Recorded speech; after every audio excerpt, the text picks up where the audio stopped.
सजनवा, तोहरे बिना सुना लागे अंगनवा। नैनन में बसल बा तोहर सपना, तू ही बाड़ू जान हमार सजनवा। दिलवा तोहरे नाम धड़के हो सजनवा, दिलात दिन बस तोहरे के तरसे हो। जब से तोहरा से भइल नजरिया, बदल गइल हमार तकदीरिया। चांद भी फीका लागे अब तक, तू बन गईलू दिल के रानिया। तोहर हंसी गुलाब के परखुरी, तोहर बोली मिश्री जैसन। रौरा बिना मन न लागे, जीवन लागे अधूरा ऐसन। बरखा पे भिंजल चुनरिया, तोहरा याद दिलवा जगावे। रातिया भर जागे नैना, तोहरे सपना मन में आवे। ए सजनवा सुन ल पुकार, तोहरे बिना सुना संसार। हाथ पकड़ के साथ निभाइहा, रहे जन्म जन्म के प्यार। गाँव के गलियन पनथ किनारा, सब जगह खोजे नजरिया तोहरा।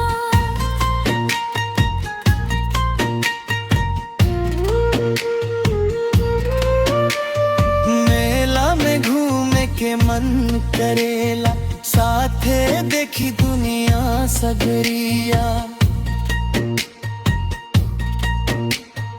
तोहर बिंदिया चमके जैसे अंबर में चमके तारा।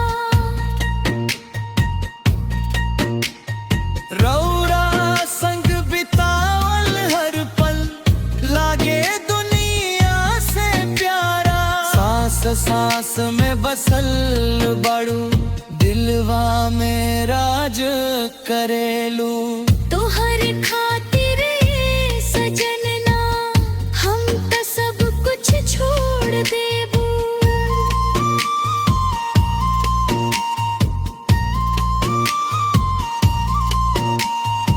रात अंधेरी जाम निकम्बा, दिलवा में बस तोहार गम्बा।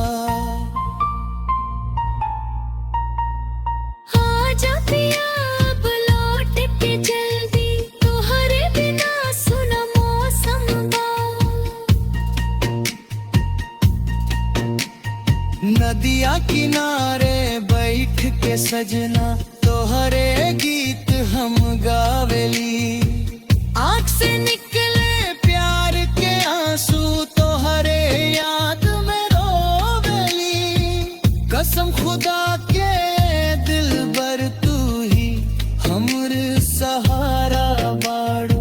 जन्म जन्म तक साथ निभाएबू, तू ही दिल के धड़कन बाड़ू।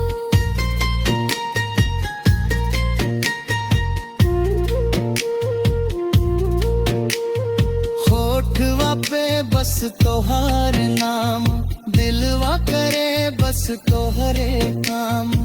रौरा प्यार में खो गइल बानी, तू ही जिंदगी तू ही शाम। सावन आयल पायल बाजल, दिलवा में प्यार जगावल। तोहर संग भिंजे के चाहत, मनवा के सपना सजावल।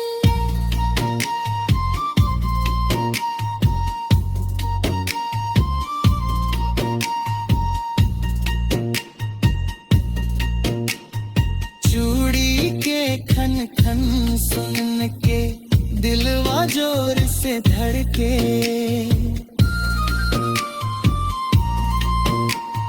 रोरा बिना ए सजना हर खुशी आधी लागे मंदिर में मांगल तोहरा के रब से बस ई दुआ बा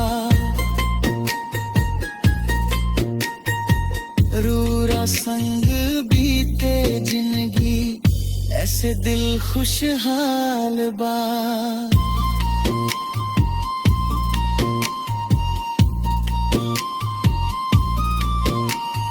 दिलवा तोहरे ना घर के सजनवा तोहरे बिना सुना लागे अंगनवा नैनन में बसल बा तोहर सपना